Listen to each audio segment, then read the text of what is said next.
Well, as Carlin said, my name is Ryan Bloom. This is my wife, Alicia. We've been married for almost 7.5 years, and we've been at Covenant here for 5 years. And today we want to share with you our story of fostering and eventually adopting. All right, I want to start off by just kind of telling the backstory of how we got into foster care, because it was something that we were actually reluctant to do at first. And so this story actually begins back 17 years ago when I was in 7th grade, and my parents took me to a Stephen Curtis Chapman concert, and he had just started Shohana's Hope, his adoption ministry, and he was talking about adopting from China. And I remember in 7th grade turning to my parents and saying that I would be adopting someday. And so that was just something that God called me to at an early age, and it just stuck with me throughout the years. And so whenever I met Ryan, that was, a deal breaker if he was willing to adopt or not. And so he was, so we got married. But anyway, so we got married, and we had 2 kids. We have Adley, she's almost 5, and Brant is 3. And so about probably like 2005, last summer, Brant was almost 2, and we kind of felt like it was time to start that process of adoption. So we began to look into it. I started doing research on adoption agencies, and we'd always had in our mind that we would do international adoption. That was just what we were doing. And so as I was researching, I just felt like for some reason that wasn't what I was feeling like we were called to. And we love international adoption, but we just felt like for some reason it didn't feel right for us. And there were some things along the way that had shaped my view. And I was a teacher before we had our kids in Oklahoma City public schools. And so just seeing the need in our schools, and I had some students personally that went into foster care and stuff like that. And I saw a teacher take in some kids from the school. And so there was a lot of things along the way that were starting to shape my view toward domestic adoption, not foster care, but domestic adoption. And I thought, our city needs, people to adopt. And so I started researching, but as I was researching, I just felt like God was really drawing me to foster care. And I didn't tell Ryan for a couple months, so I knew that he wasn't really wanting to talk about that. So for a few months, I just thought about it, but then finally I brought it up to him, and he was like, no, we want to internationally adopt. That's what we're doing. That's what we always talked about. And I was like, okay. And so I brought it up a few more times. He just wasn't interested in fostering. It was too hard for us and everything, and I was scared too. So I just began to pray, because there's, when God's calling me so strongly, I was a little frustrated. Why are you calling me to this if he's not on board? So I began to pray for him, and last fall, Ryan had 2 dreams, and within the course of a month, in both dreams, we had children from DHS. He remembers that specifically. He told me the morning he woke up, he said, I had a dream last night. We had children from DHS, and I just was the happiest I'd ever been. And I had the chills because that's what I had prayed for. And so he had 2 of those. And then in about December last year, I just felt this strong, our children are in foster care. We have got to get to them. They're in foster care. And he was still a little resistant, still kind of we're busy right now. We're in a busy season. It's not a good time. We have little kids. But I felt so strongly. And I was tired of bringing it up and trying to convince him. So I just decided to pray about it again. And so I prayed that God would speak to him about it, and he would be the one that said, it's time for us to start the process of fostering. And so I'll let Ryan take over from this point. So to set the scene, like all great biblical characters, I was ignoring the dreams that God was giving me, and I was running from what God wanted us to do. I was so worried, and my heart was so close to fostering. Just so you guys know the difference, fostering is whenever kids come into foster care because they've either been neglected or abused, or other situations where their parents can't take care of them, like incarceration or drugs.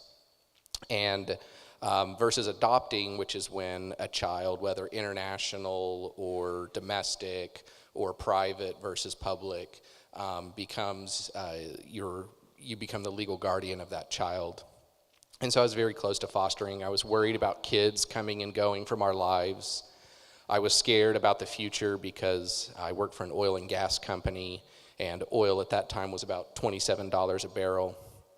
And I was so worried about how this was going to impact Adley and Brant, our perfect, beautiful children. What was this going to do to their lives? And so in February of last year, we were visiting with some friends, and they told us about some friends of theirs who were fostering 2 children, and they were moving, and they couldn't keep fostering, and they were trying to find a new home for those kids. And God just flicked a light bulb in my head, and he said, Ryan, you need to go after those children. You need to step in the gap for that family. And so we worked very, very hard to complete the process to step in for those kids. We flew through the paperwork, we went through everything, and these kids checked every box. It was a boy and a girl. We had a boy and a girl. Our kids were 2 and 4. These kids were 1 and 3. And everything was just so perfect. They hadn't been abused or neglected. Their parents had basically left them with a grandmother who couldn't take care of them anymore. And their parents were disinterested and uninvolved and lived in another state. And I said, oh God, you have heard my prayers and given me the perfect family to complement my perfect family. Well, sometimes God doesn't always work like that, because just as quickly as the opportunity had come, the door closed. And Alicia and I were heartbroken. We had fasted over it. We had prayed over it. We had formed a relationship with these kids, and every door had flung open, but all of a sudden every door closed very, very quickly, and we were heartbroken. But God, we had told people, and God had placed on our heart that no matter what happened, that we would continue to foster. And so we had the opportunity for our faith to be put to work once that door closed, because we didn't have certainties anymore. We didn't know what the future looked like. We didn't know what children God had out there for us to love on, or what that would look like. In April, we got a phone call about 2 brothers. They were in separate foster homes. They were 2 of 5 brothers in the family, and they were wanting to put them in a new home together. And these boys had already been passed on by another prospective foster family. And these boys, who you will soon learn we love so much, did not check every box. They were very close in age to our kids. In fact, our oldest to our youngest is 23 months difference. The biggest difference in age between our children is 9 months, and 2 of the children are 6 months apart. Their family lived nearby. They had a bunch of siblings. It was messy. It was not the perfect situation that I had prayed to God for. But we invited those boys into our home in April, and in late July, they became adoptable. And we continued through that process, and on November 18th, just this last Friday, we adopted those 2 boys, Braden and Lane, the 2 boys that you see there on the left. Our boys spent 740 days in foster care. They spent the first 60 days in foster care in a shelter, and it was over Christmas, which is also our son Braden's birthday. It was his 2nd birthday. Lane, the boy on the far left, has spent 3/4 of his life in foster care, and his older brother has spent half of his life in care. We love these boys so much. I can't even begin to express all the ways in which they check every box in our lives, and the way in which God has blessed us through them, and the way in which they are perfect in every imaginable way. So you've heard our story now, and I want to talk about why you should get involved in something that's as messy, with as many twists and turns as this. For one, the need is huge. Again, the kids that you find in foster care are newborns through age 17. They've been generally neglected or abused, and they need someone to stand in the gap for them until their home is restored or a new home is found, which in our case, that became our home, was their new home. There are over 11,000 children in state custody, and I read the other day that over 3,000 children in Oklahoma are eligible for adoption right now in Oklahoma DHS. Many of those are older children. Foster care is a built-in 24-hour ministry. You can volunteer with amazing organizations, and I don't want to put that down at all, but foster care is a 24-hour ministry that never stops and it never leaves your home. You have the opportunity for a brief or a long window to forever change the trajectory of a child's life.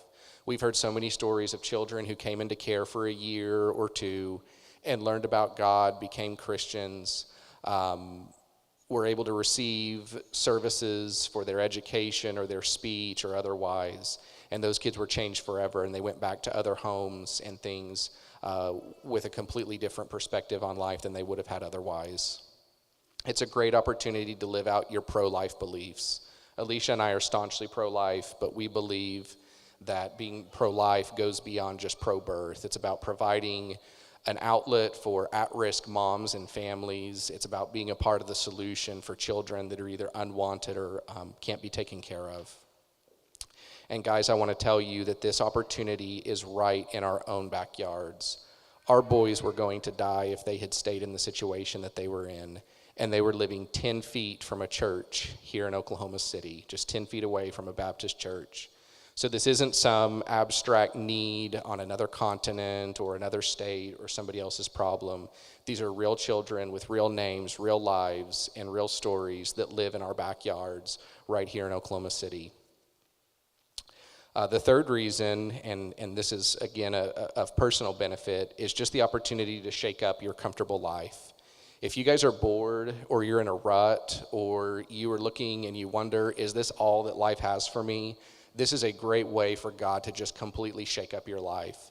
I can't tell you how we have relied on God in ways that we never would have before, and how God's grace and provision just sustains us every day, especially Alicia, who spends every day with 2, 3, and 4-year-olds.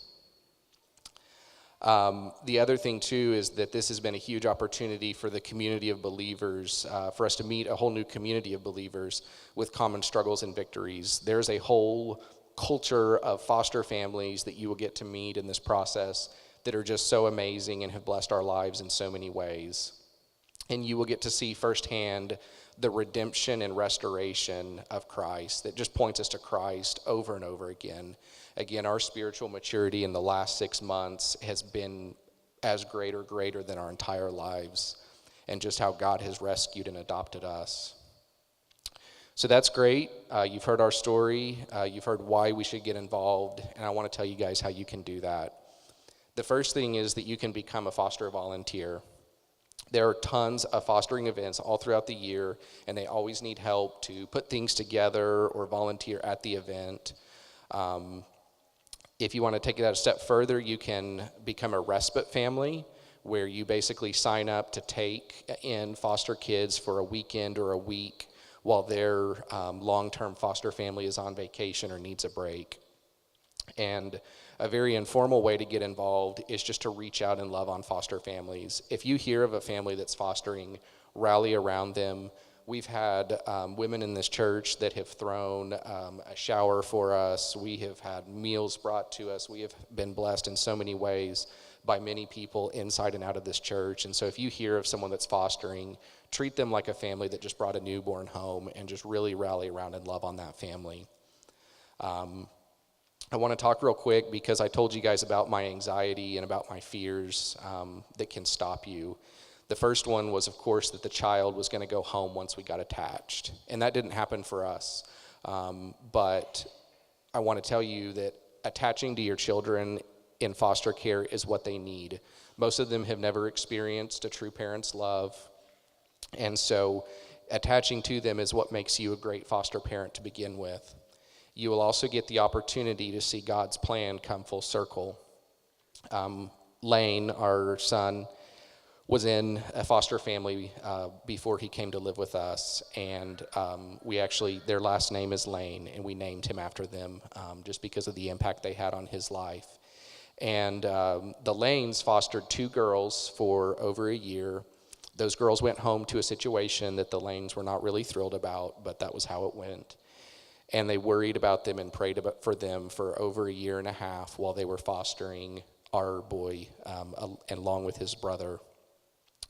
And after Lane came to live with us permanently, Within less than a week, they had gotten a call that those 2 girls had been brought back into foster care. And now they are fostering those girls, and we'll see where that journey goes. So God's plan can come full circle, and it has just been incredible to see all the ways that God has opened doors and just had his plan on everything. I'll take a quick aside. A little point of wisdom. I talked about, the perfect child, and my wisdom is don't pray for the perfect child because you might get a minion. So this is Lane up here, and we love Lane so much, but Lane is very, very clumsy and very high energy. And after about a week in our house of trying to keep this poor kid on his 2 feet, we came to the realization that this child is part minion. And so if you don't believe it, just look at these photos here and you will see that we may have adopted a minion who we love so much. I also want to mention that you don't have to have the perfect qualities to be a foster parent. I think there's an ad on the radio that says you don't have to be a perfect foster parent in order to foster children. You will hear from others a lot of horror stories, but you have to own the calling that God has put on your life, and God will give you the strength that you need. I was also worried about introducing disruptive, problematic children into my life, but I want to point out that you have control over the challenges you're willing to accept. You don't have to sign up and say that you will take the hardest case that they've ever had. You can tell them what makes sense for your life and what you think that you can handle. The other thing too is that, we wanted to teach our children that what we have, we give away. The love that we have as a family, we don't keep that to ourselves. We give that out to others who don't have the love of a family. And so we would rather them have divided attention growing up than have that sense of entitlement. My last concern was, what if we take on more than we can handle? What if we just bite off more than we can chew? Well, just so you know, there are state resources for financial, medical, psychological help. Every kind of service that you could need for a child, the state will provide for you, and so that's not something that you have to worry about. You will see just a huge village of people from in and outside the foster care system coming alongside your family. And last but not least, the one thing that sustains Alicia and I, and that sustains all of us, no matter what we're going through in life, is just God's grace. And God will give grace to your family, and God will give you a way out. And so I do want to mention our foster care agency was Youth and Family Services. They're out of El Reno. They're fantastic. If you guys do want to get involved, we would highly suggest that you work through them, whether it's volunteering or respite or anything. Alicia and I have information with us. We'll kind of hang out around here after the service. And so if you're interested and you just want a brochure or a pamphlet about getting involved, please come see us or reach out to us. We'd love to sit down and tell you our story, or just have the opportunity to tell you guys about what God has done in our life. I'm going to end with a quote, but before I do that, I just want to show you a photo from Friday. This was when our adoption became official. And so there's our family there, the 6 of us on the right. And then also on the left is the boy's older brother, who's being adopted by a amazing young single woman. He has severe special needs, and she just fell in love with him and brought him into her home, and she's giving him a forever home. And so we think she's amazing. And we just got the chance this last Friday to celebrate making it official. So I'm going to end with this quote that I actually stole from the Youth and Family Services brochure, and that is, "Orphans are easier to ignore before you know their names. They are easier to ignore before you see their faces. It is easier to pretend they're not real before you hold them in your arms, but once you do, everything changes." Thank you, Carlin, for the opportunity to share. And again, if you guys would like to learn more, please come see us, and we'd love to talk to you about it. Thank you.